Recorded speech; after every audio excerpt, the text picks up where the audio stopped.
Shalom, giving all praise to Yahawah, Sham, Rawchaa, Qadash. Shalom to the hopeful elect out there. And I'm going to entitle this video, it's going to be a short video, most high willing.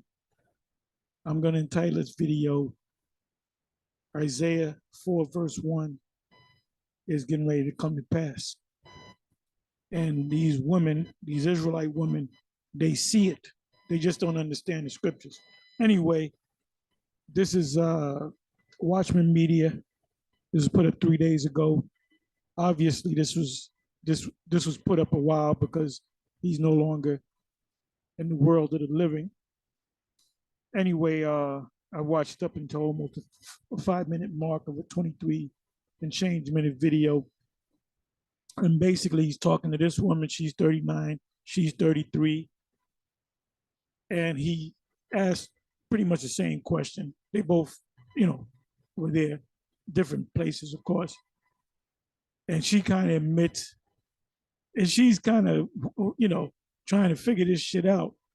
But she kind of admits that, and not too many words, that a man can have more than one woman, because they're starting to see that. This woman right here, she's 39. Let me do this.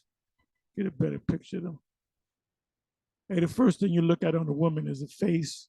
You look at the face, the ass, the shape, the body, the breasts, maybe the way she walks, the way she dressed. So she's 39 and she's 33. And I believe she said she's single, if I'm not mistaken. Got to go back to it. But she said, he asked her if she's single, and she said yes. Like a lot of times, she was hesitant about saying things. And she said that Kevin Samuel asked if she has any children, and she said yes. And she said one. I had one child. And come to find out that since she had that child, she was recently divorced. But since she had that child, I don't remember if they said a boy or girl. She said since she had that child, she's been single since she had the child, and the child is 5 years old. So let's count backwards. She had the child when she was 28. And whatever the case may be, whether the man got locked up, whether he got tired of the bullshit, whether she didn't want the guy, whatever, the guy that gave her the son, and you know how Jake men do. Jake are basically Jake are sperm donors. Jake are sperm donors. And when I say Jake, I'm talking about, Kingdom of Judah Jake. They'll get with a woman, get her pregnant, and then do a disappearing act, and then get another woman pregnant and do a disappearing act, man. That's a sad state, condition of the nation, man. That's a known fact. I'm not saying all of y'all, but I'm saying the majority of y'all, whether it be 80%, 90-something%, but that's what Jake men do. They'll get with a woman, get a woman pregnant, and then get the fuck out. Then get with some other woman and get her pregnant. He'll have sons and daughters all over the goddamn place. Now the tribe of Ephraim is not all that bad. They're not as bad as Jake. I'm talking about the Jake man, the Judah kingdom of Judah man, Southern Kingdom man. But anyway, she's laughing and she's. When he asked the age, she had to think about it, because when you ask a woman their age, I'm not gonna, like my dental hygienist, I asked her how old she was. She asked me how old I was, and then I asked her how old are you? She said, "Well, I'm not gonna say.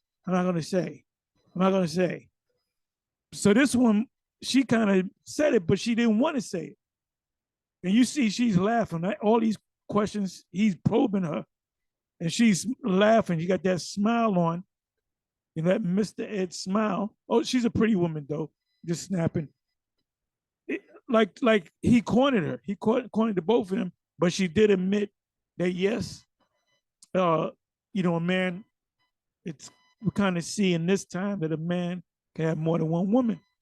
So he starts mentioning Abraham and Isaac and Jacob and concubines and all that. So I didn't listen past that, but I said, let me stop and do you know, a little video, right? So it's like she's smiling like, I thought I would never say this, but I'm gonna say it, yeah. Because there's going to be a time in the very near future that Isaiah chapter 13 is going to be fulfilled. And inside of Isaiah chapter 13, it speaks about a man being more precious than fine gold, even a golden wedge of Ophir. And Ophir is over here in the Americas. This the Ophir, anytime you come across the word Ophir, it's talking about this side of the world, the Western Hemisphere. And when even when you had Edomites trading, they called it Ophir. I did a video on it maybe 3 years ago. I forgot the source, but I was doing some research, and it was known during the time when the white man came to the other side of the world that they used the word Ophir. I'm not going to do the research on it. That's up to y'all. I'm not going to do your homework. Brazil, by the way, is a Hebrew word, barazal, which means iron. And among the resources that you have in Brazil, one of the resources is iron, different metals, oil, trees.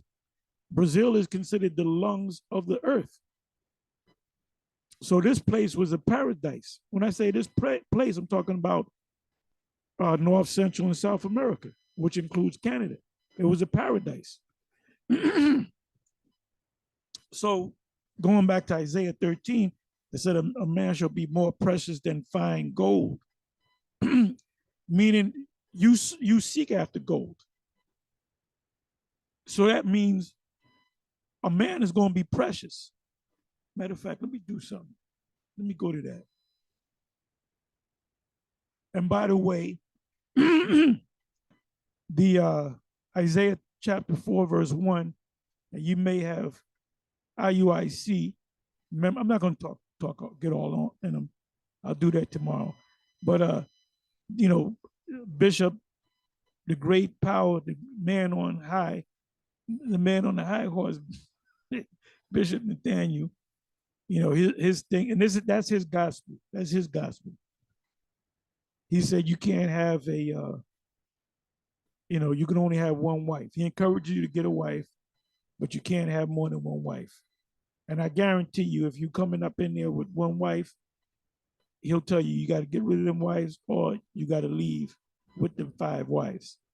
And your wife's got to believe, which is clearly going against the script. There's all kind of scriptures that Bishop Nathaniel goes off on. I can't tell a man, if a man has 3, 4 women that he's dealing with, that's on him. But don't come with me with your problems. Okay? You come with me with your problem, and the answer is you got too many women. They stretching you this way and that way. So you either got to straight, you got to put your foot down, or you got to break them off, or break them off for you, get them from around you. That's in the Apocrypha.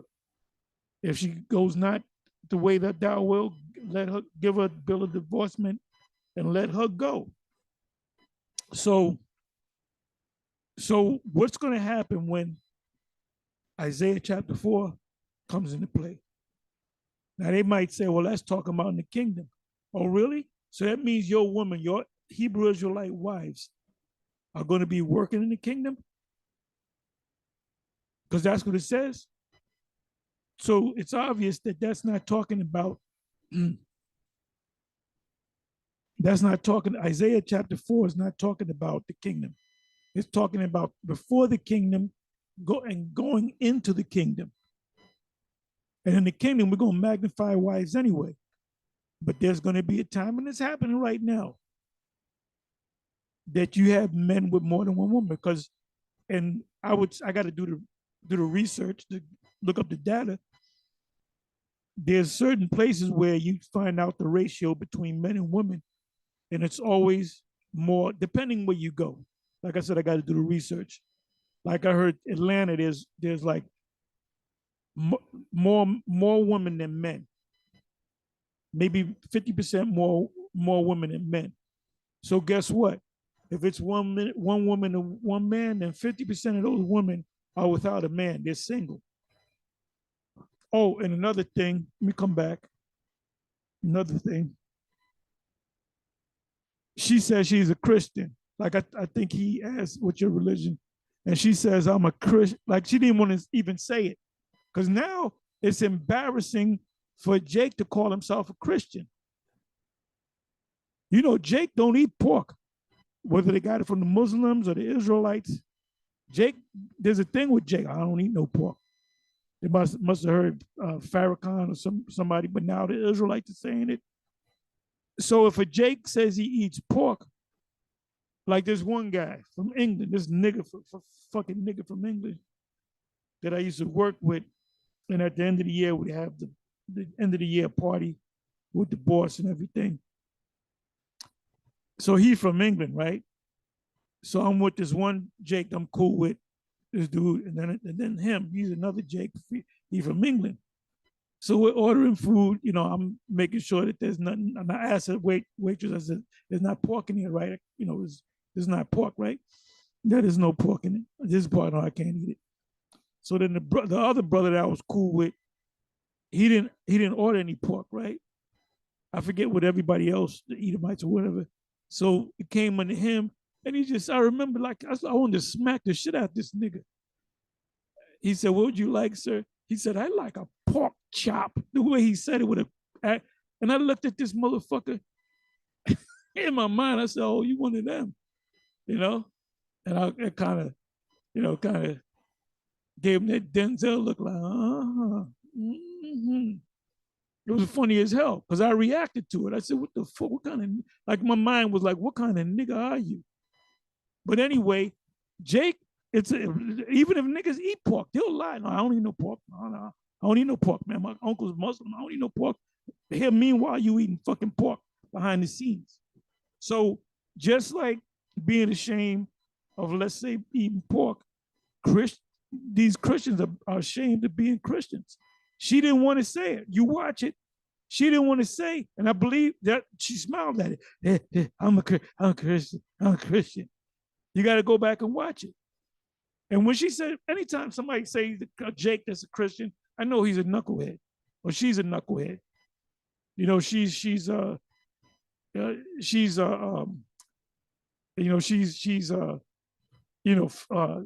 7 cards short of a deck. You know, 3 sandwiches short of a picnic. All cooked, 5 pieces of chicken short of a cookout. However you want to frame it, right? These women are insecure. They don't know what's going on. And that's why they run to the church. See, the problem is Jake men are not going to the church. They're not actually coming to Israel, but they're no longer dealing with the church. Another thing, so-called black men, a lot of them don't vote. Why is that? Because they don't believe in the system. They don't believe in this man's system. They don't believe in his religious system. Because every Jake knows it has sense in his head that the fact that you're a Christian, you was brought up as a Christian from your parents, and your parents were brought up by their parents and their parents all the way back to slavery. So who gave you this Christianity? The so-called white man. As the brother said, the white man. But anyway, these women don't, look, we're over these goddamn women. We run the motherfucking show, and we're gonna be more precious than fine gold. So let me just read these 2 scriptures. See, when you come into this truth, you analyze, you become an analyst. You analyze everything, man. Okay, so let me go to Isaiah. I'm sorry. Isaiah 13. Another one of my favorite prophecies because it says it's a very easy breakdown. Once you, like, if I broke this whole thing down to you, you should be able to remember it. But this is what I want to do. I'm gonna go right here.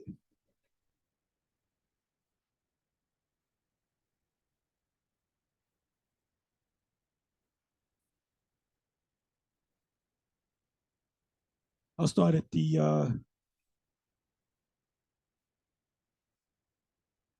I'll start at 11th verse. The point is in the 12th verse. And I will punish the world for their evil and the wicked, Esau, for their iniquity, and I will cause the arrogancy of the proud to cease. That's Esau, Obadiah 1, and will lay low the haughtiness of the terrible. The terrible is this man. I will make a man more precious than fine gold, even a man than the golden wedge of Ophir. And Ophir is the Americas, the West. Let me look up the word precious.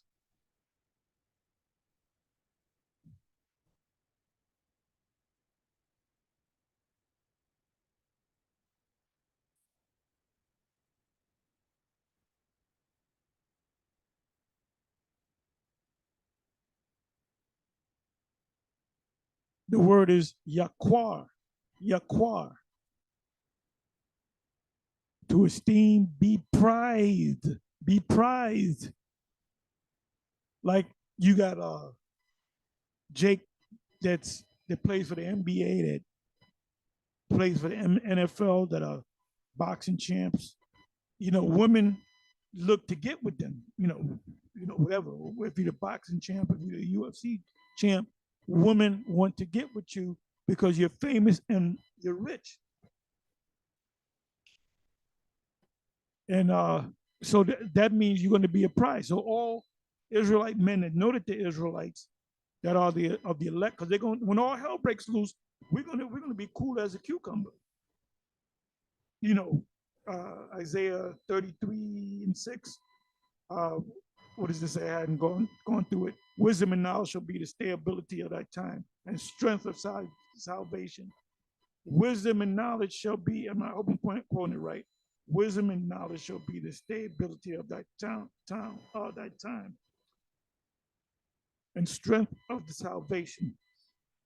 So when all hell breaks loose around about you, you're gonna be stable because you already know it's coming because it's here, because we've been reading about it.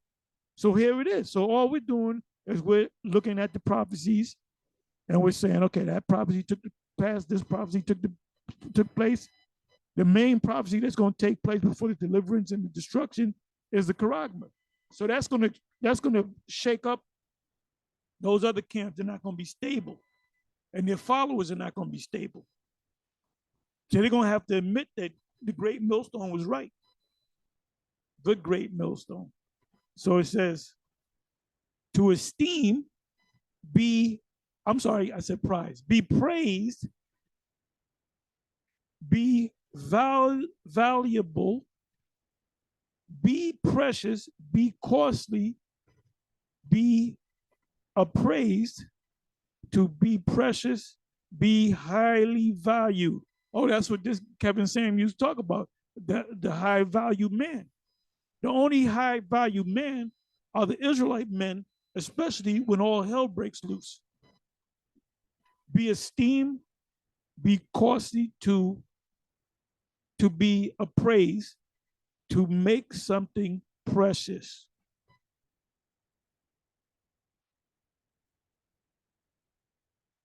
That's the 7 women shall take hold of 1 man. Let me go to this one here.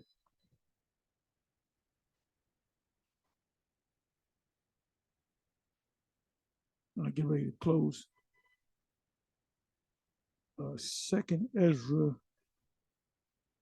I believe it's Second Ezra 15.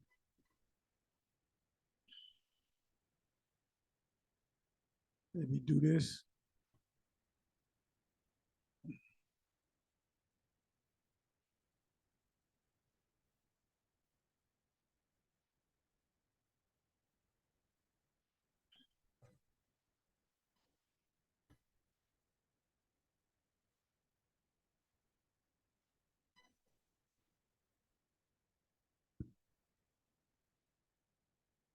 Okay, it would have to be in, let me do this. Copy, and then it would have to be in 16. Let's try 16. Okay. Okay, here we go.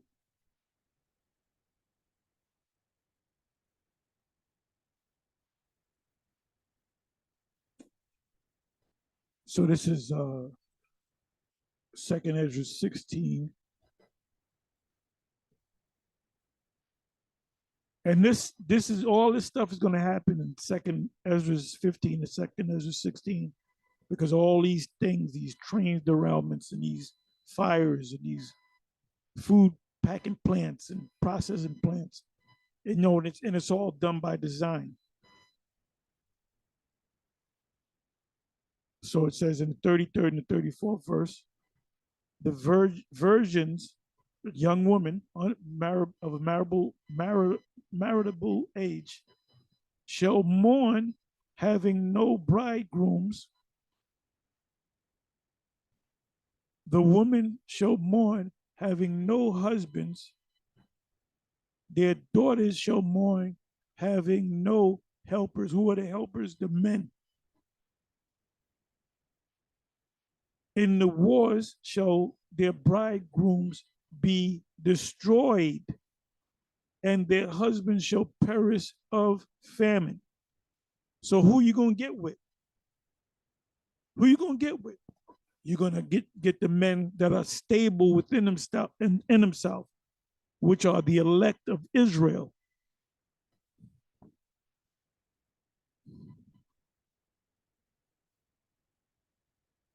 Because when all hell completely breaks loose and they set up the Karagma stations, a lot of people are not going to know what to do. We're going to rejoice on that day. And we're going to trust in the Most High. Isaiah chapter 65. You start from the 9th verse on down, I believe it's around about the 12th verse. It says, my servant shall eat. So, you know, our stability is in the knowledge of the Most High Yahawah, which is contained in the scriptures.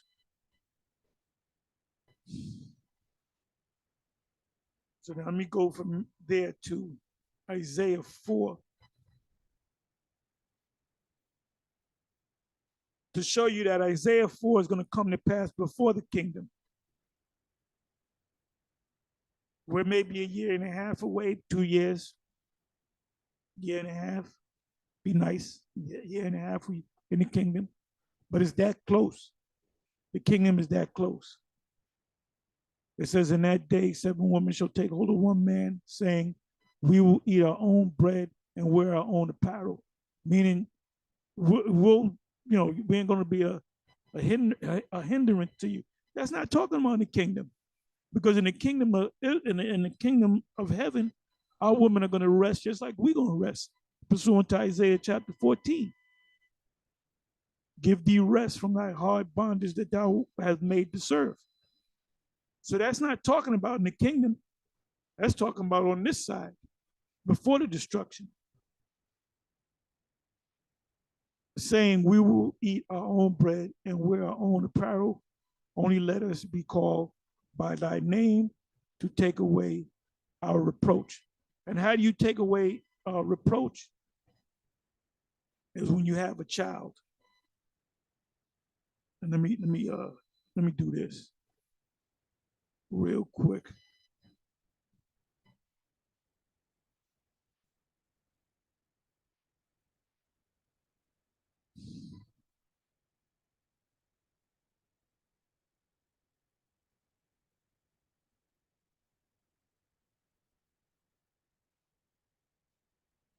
Let me try it this way.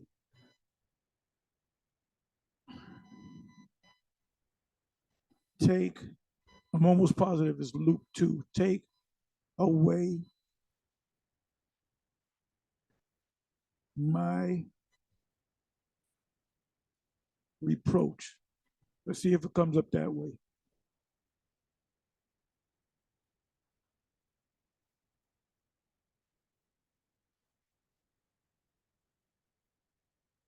That it did come up. It was Luke 1 and 29, 25.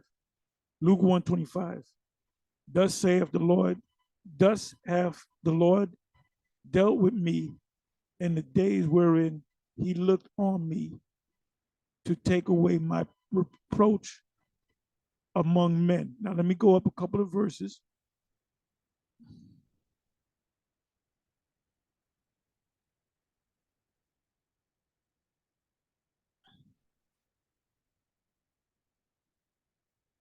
Birth of John the Baptist foretold.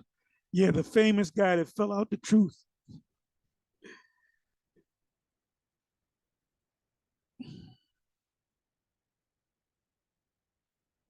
Okay, let me come up a couple of verses, then I'll close.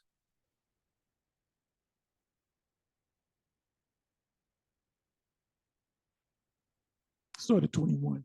And the people waited. Oh, I'm sorry, let me go down here. Perceived the vision in the temple, for he beckoned unto them, remained speechless. The days mainstream. And after 24, and after those days, his wife Elizabeth conceived through an act of sex, just like Elizabeth conceived, the wife of Zacharias, the father and mother of John the Baptist. John the Baptist, this is the words of our Lord, among men that are born of woman, no one's greater than John the Baptist. So could you please tell me, how in the hell did he fall out the truth? Elizabeth conceived and hid herself 5 months, saying, thus have Yahawah dealt with me in the days wherein he looked on me to take away my reproach among men. So what does it mean to take away your reproach among men? For you to get a man and for you to have a baby by that man. That's when your reproach is taken away. I'm gonna try something.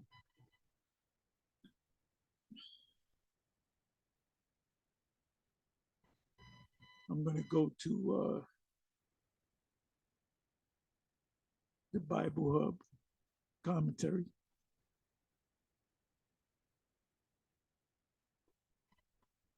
Because they bees on point sometimes. Okay, this is a short one. Okay, to take away my reproach, for Rachel, when she bare a son, said, the Most High have taken away my reproach. Genesis 30, verse 23. Isaiah 4 and 1. So when is your reproach taken away?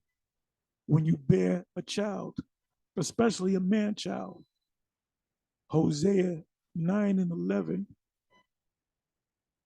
As for Ephraim, their glory shall fade away like a bird, for the birth and from the womb and from the conception.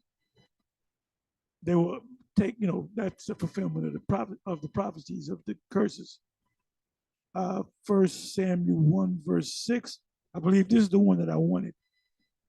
1 Samuel 1, verse 6 to 10. I believe this is Samuel's mother. Matter of fact, let's go to it.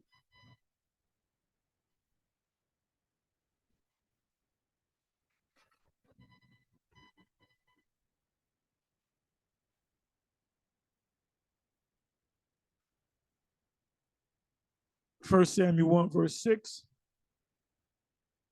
And her adversary also provoked her sore, for to make her fret, because the Lord had shut up her womb.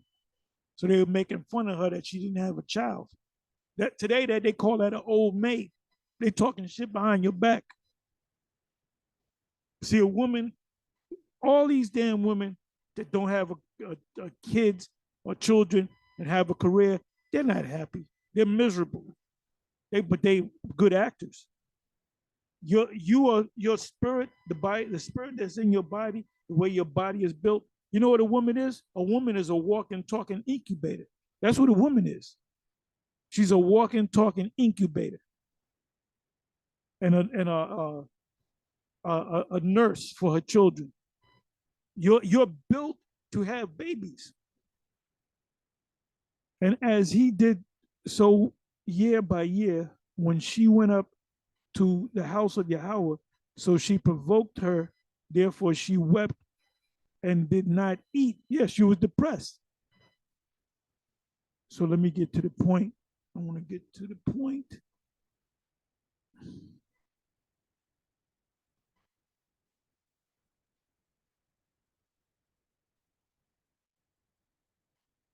Let me see if the word reproach is in there.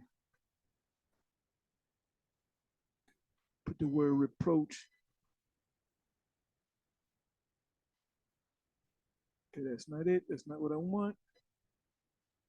Let me do this. Come back over here.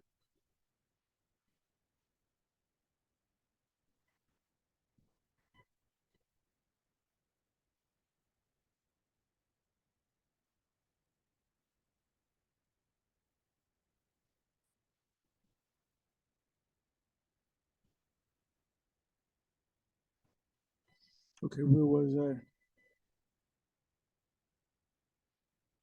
Okay, so let's see what happens. Okay, it's not there. Let me just finish reading, right? It says, then said Elkanah, her husband, to her Hannah, why weepest thou, and why eatest thou not, and why is thy heart grieved?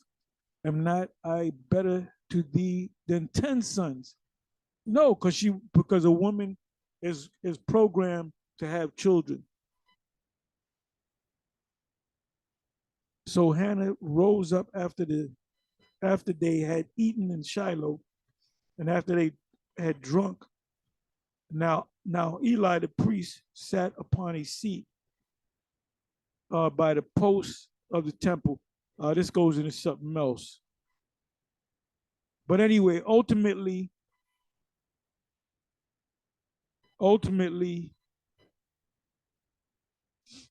okay, it's right here. And she said, let thine handmaid find grace in thy sight.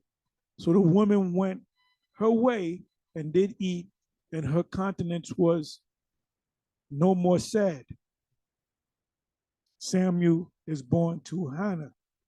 And they rose up in the morning early and worshiped before Yahawah, and returned and came to their house to Ramah. And